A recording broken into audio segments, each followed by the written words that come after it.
Hello everyone. Next we'll share about creating a project management plan. So creating a project management plan, it will result in a project management plan. This plan is comprehensive. It's a comprehensive document. It covers many aspects, including scope, schedule, and quality management plans, etc. We introduced the PTC cycle earlier, right? We developed the project, clearly defined the goals. Then P for plan, we plan.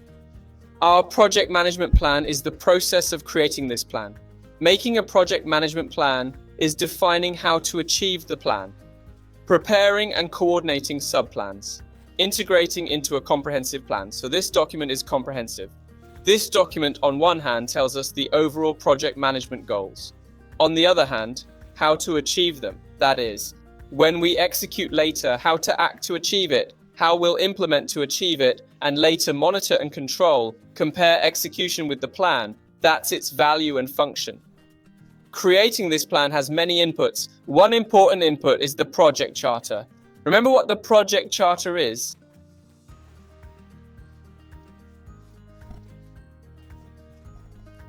Where does it come from? It's from the previous process, the output of creating the charter, right? So you'll see processes are connected, the relationships between them. Often, one process's output becomes another process's input. This links the processes together. Besides the charter from before, there are other process outputs. What are the other outputs? They include planning for scope, schedule management, cost management, quality management, resource management, and so on. There are many processes. They result in detailed plans. Those details are our content here. Besides these, there are two documents. One is business environment factors. One is the organizational concept in the workplace. We've discussed this at the beginning, so we won't spend time on it again. It uses many tools and techniques, some of which we've seen before. For example, expert judgment brainstorming, then conflict management facilitation, and meeting management. We've already seen these. There are also some we haven't seen. We'll discuss those later. Its key output is a project management plan. This plan will tell us what to do, when and how to do it, what to do when to reach goals. That's what it does next. We'll see. In fact, we've already seen this diagram many times. This is a timeline.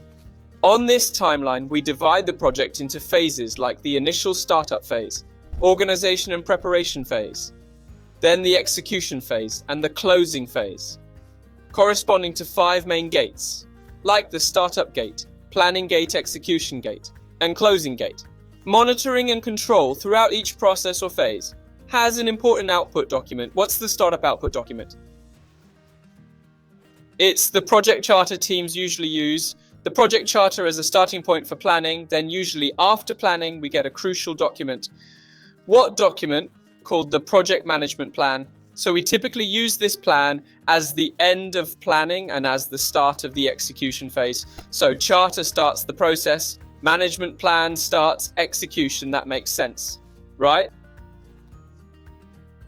They follow rules. Usually after execution, we produce deliverables. Deliverables, generally speaking, we first check their quality, control the quality, see if quality passes.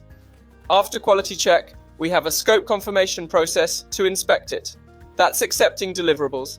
Usually after this, we get some accepted deliverables. Accepted deliverables are a milestone for closing an entry point. Okay, then we proceed to closing.